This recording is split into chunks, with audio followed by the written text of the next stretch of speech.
ನೀವು ಮೊಬೈಲ್ ತಿಕ್ಕಿದ್ದು ನಮ್ಮ ಕೆಲಸ ಎಲ್ಲ ಹಾಳು ಮಾಡ್ಬಿಡಿ.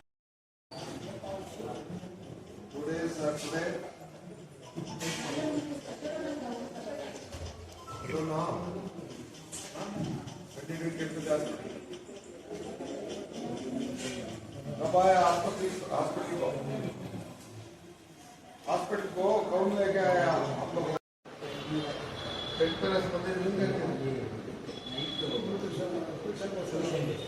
क्वेश्चन पढ़तारा ಅಲ್ಲೇನು ಇದೇ ಇಲ್ಲ, ಯಾವತ್ತು ಬೆಂಕಿ ಮುಂದೆ ಅಲ್ಲೇ ಇರ್ಬೇಕು ಇದೆಯಾ? ನೀನು ಒಲೆ ಹೇಳಿದ್ದೆ ಅವತ್ತು, ಅವೆಲ್ಲ ಒಲೆ ಹೇಳಿದ ಊಟ ಏನು Baat ತಂದ್ಕೊಂಡಿದ್ದೀರಾ? ಸುಸ್ತಾಗ್ತಿದ್ದೀರಾ?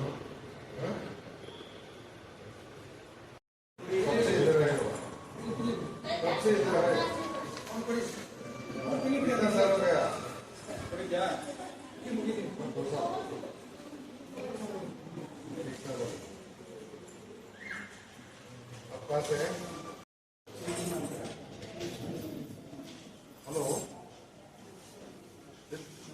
What do you need?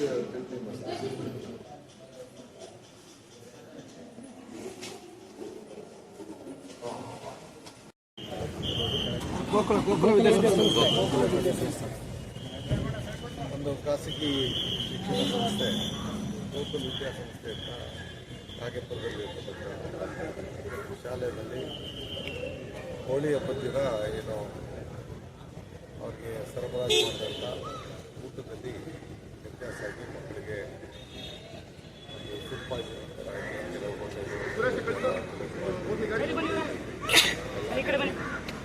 ಸ್ವಲ್ಪ ನೆಗ್ಲಿಜೆನ್ಸಿ ನಿಧಾನಕ್ಕೆ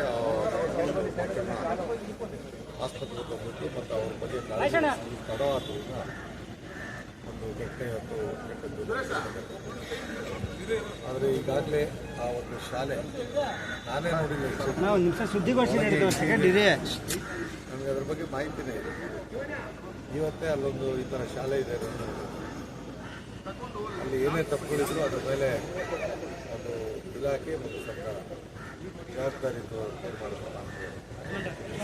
ಎಲ್ಲ ಮಕ್ಕಳು ಹೆಚ್ಚುವರಿ ಒಂದು ಚಿಕಿತ್ಸೆ ಮಂಡ್ಯ ಮೆಡಿಕಲ್ ಕಾಲೇಜಿಗೆ ಎಲ್ಲ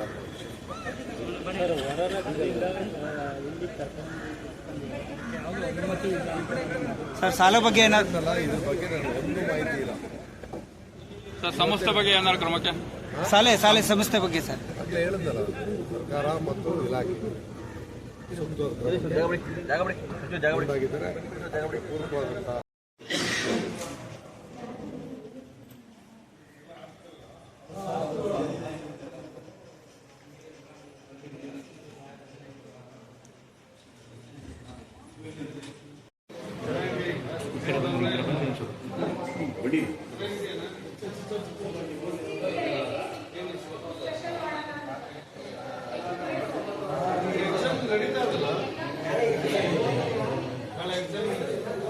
ಇಲ್ಲ ಸರ್, 21 SSLC ಎಕ್ಸಾಮ್ ಇರೋದು 21ಕ್ಕೆ.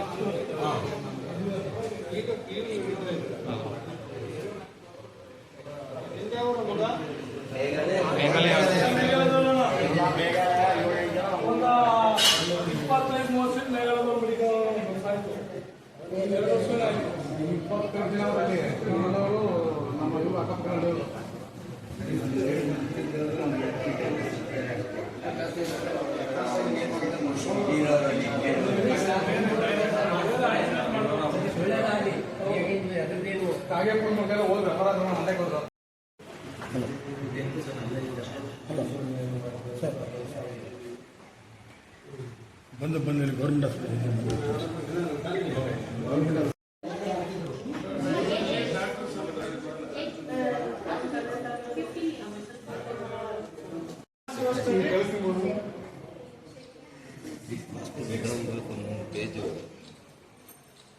పేజ్ ಜಾಸ್ತಿ ಇರುತ್ತೆ.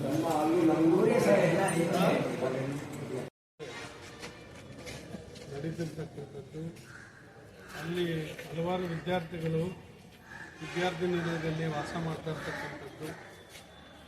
ಅದರಲ್ಲಿ ವಿಶೇಷವಾಗಿ ಹೊರ ರಾಜ್ಯದ ಮಕ್ಕಳು ವಿದ್ಯಾಭ್ಯಾಸ ಮಾಡ್ತಾ ಇದ್ದಾರೆ. ನಮ್ಮ ರಾಜ್ಯದ ಮತ್ತು ನಮ್ಮ ತಾಲೂಕಿನ ಮಕ್ಕಳು ಕೂಡ ವಿದ್ಯಾಭ್ಯಾಸ ಮಾಡುವಂಥ ಸಂದರ್ಭದಲ್ಲಿ ನಿನ್ನೆ ಮಧ್ಯಾಹ್ನ ಊಟದ ಸಮಯದಲ್ಲಿ ಊಟವನ್ನು ಸೇವಿಸಿದ ನಂತರ ಫುಡ್ ಪಾಯ್ಸನ್ ಆಗಿದೆ ಅಂಥೇಳಿ ಮಕ್ಕಳಿಗೆ ವಾಂತಿ, ಜ್ವರ, ಭೇದಿ ಇವೆಲ್ಲವೂ ಕೂಡ ಆಗಿರ್ತಕ್ಕಂಥದ್ದು ನಾವೀಗ ಡಾಕ್ಟ್ರಿಂದ ಮಾಹಿತಿ ಪಡ್ಕೊಂಡಂಥ ಸಂದರ್ಭದಲ್ಲಿ ತಿಳಿದಿದೆ. ಇದಕ್ಕೆ ಕಾರಣರು ಯಾರು, ಈ ಪರಿಸ್ಥಿತಿ ಯಾಕೆ ಬಂದಿದೆ, ಸಂಸ್ಥೆಯ ಚೀಫ್ ಮುಖ್ಯಸ್ಥರು ಏನು ಮಾಡ್ತಾ ಇದ್ದಾರೆ, ಮತ್ತು ವಿದ್ಯಾರ್ಥಿ ನಿಲಯದಲ್ಲಿ ಮಕ್ಕಳಿಗೆ ಊಟವನ್ನು ಸರಬರಾಜು ಮಾಡ್ತಾ ಇರ್ತಕ್ಕಂಥವ್ರು ಭಾಳ ಎಚ್ಚರಿಕೆಯಿಂದ ಇರಬೇಕು. ಇದು ಮೊದಲನೇನಲ್ಲ, ರಾಜ್ಯದಲ್ಲಿ ಹಲವಾರು ಬಾರಿ ಇಂಥ ಘಟನೆಗಳು ಹಲವಾರು ವಿದ್ಯಾರ್ಥಿ ನಿಲಯಗಳಲ್ಲಿ ಆಗಿದ್ದಾವೆ. ಮುನ್ನೆಚ್ಚರಿಕೆ ಕ್ರಮ ವಹಿಸದೇ ಇರೋದ್ರಿಂದ ಈ ಪರಿಸ್ಥಿತಿ ನಿರ್ಮಾಣ ಆಗಿದೆ. ಆ ಊಟ ಎಲ್ಲಿಂದ ಬಂತು, ಯಾರು ತಯಾರು ಮಾಡಿದ್ರು, ಯಾತಕ್ಕಾಗಿ ಮಕ್ಕಳಿಗೆ ಅದನ್ನು ಉಣಬಡಿಸಿದ್ದಾರೆ, ಅದರಿಂದ ಮಾಹಿತಿ ಬರಬೇಕು, ತನಿಖೆ ಆಗಬೇಕು ಅಂತೇಳಿ ಜಿಲ್ಲಾಡಳಿತವನ್ನು ನಾನು ಒತ್ತಾಯ ಮಾಡ್ತೇನೆ. ಜೊತೆಗೆ ಏನು ಇವತ್ತು ಸುಮಾರು 16 ವರ್ಷದ ಒಬ್ಬ ಬಾಲಕ ಇವತ್ತೇನು ತೀರ್ಕೊಂಡು ಹೋಗಿದ್ದಾನೆ, ಕೂಡಲೇ ಅವ್ರಿಗೆ ಎಲ್ಲ ರೀತಿ ಸಹಕಾರವನ್ನು ಸರ್ಕಾರ ಕೊಡಬೇಕು, ಪರಿಹಾರ ಕೊಡಬೇಕು. ಮತ್ತು ಈ ಜವಾಬ್ದಾರಿಯುತವಾಗಿರ್ತಕ್ಕಂಥವ್ರು ಯಾರು ಜವಾಬ್ದಾರಿ ಅವ್ರನ್ನ ಹೊಣೆಗಾರಿಕೆಯನ್ನು ಮಾಡಬೇಕು ಅಂತಕ್ಕಂಥದ್ದನ್ನ ಈ ಸಂದರ್ಭದಲ್ಲಿ ನಾನು ಒತ್ತಾಯ ಮಾಡ್ತಾ ಅವ್ರಿಗೆ ಉತ್ತಮವಾದಂಥ ಚಿಕಿತ್ಸೆಯನ್ನು ಮಳವಳ್ಳಿ ಆಸ್ಪತ್ರೆಯಲ್ಲಿ ಕೊಡಬೇಕು. ಹೆಚ್ಚಿನ ಚಿಕಿತ್ಸೆ ಅವಶ್ಯಕತೆ ಅಂದರೆ ಮಂಡ್ಯ ಆಸ್ಪತ್ರೆಗೆ ಅವರನ್ನೆಲ್ಲರೂ ಕೂಡ ಇವತ್ತು ಶಿಫ್ಟ್ ಮಾಡಿಸ್ತಕ್ಕಂಥ ಕೆಲಸ ಮಾಡಬೇಕಾಗ್ತದೆ. ಅದರಲ್ಲಿ ವಿಶೇಷವಾಗಿ ಎಲ್ಲ ಪುಟಾಣಿಗಳು 4ನೇ ಕ್ಲಾಸು, 3ನೇ ಕ್ಲಾಸು, 2ನೇ ಕ್ಲಾಸು, 1ನೇ ಕ್ಲಾಸಲ್ಲಿ ವಿದ್ಯಾಭ್ಯಾಸ ಮಾಡ್ತಾ ಇರ್ತಕ್ಕಂಥ ಮಕ್ಕಳು ಈ ಘಟನೆ ನಡೀಬಾರ್ದಾಗಿತ್ತು, ನಡೆದು ಹೋಗಿದೆ. ನಡೆದಿರೋದಕ್ಕೆ ಕಾರಣ ಯಾರು, ಆ ಊಟವನ್ನು ಬಡಿಸಿದವ್ರು ಯಾರು, ಮಾಡಿದವ್ರು ಯಾರು, ಅದ್ರ ಬಗ್ಗೆ ತನಿಖೆ ಆಗಿ ಅವ್ರಿಗೆ ಶಿಕ್ಷೆ ಆಗಬೇಕು ಅಂತಕ್ಕಂಥದ್ದು ಈ ಸಂದರ್ಭದಲ್ಲಿ ನಾನು ಒತ್ತಾಯ ಮಾಡಿದ್ದೆ.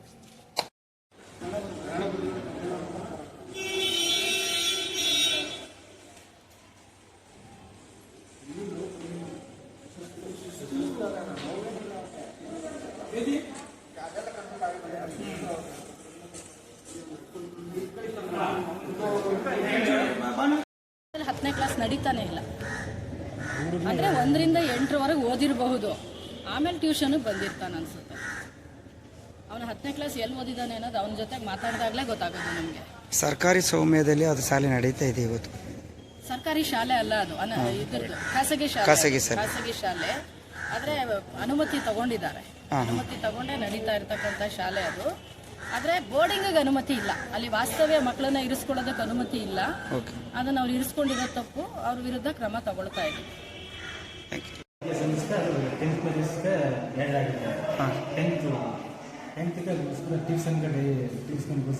SSLC ಎಕ್ಸಾಮ್ ಇದೆಯಲ್ಲ, ಆ ಎಕ್ಸಾಮ್ ದೃಷ್ಟಿಯಿಂದ ನಾವು ಟ್ಯೂಷನ್ಗೋಸ್ಕರ ಅಲ್ಲೇ ತಿಳಿಸಿದ್ದಾರೆ.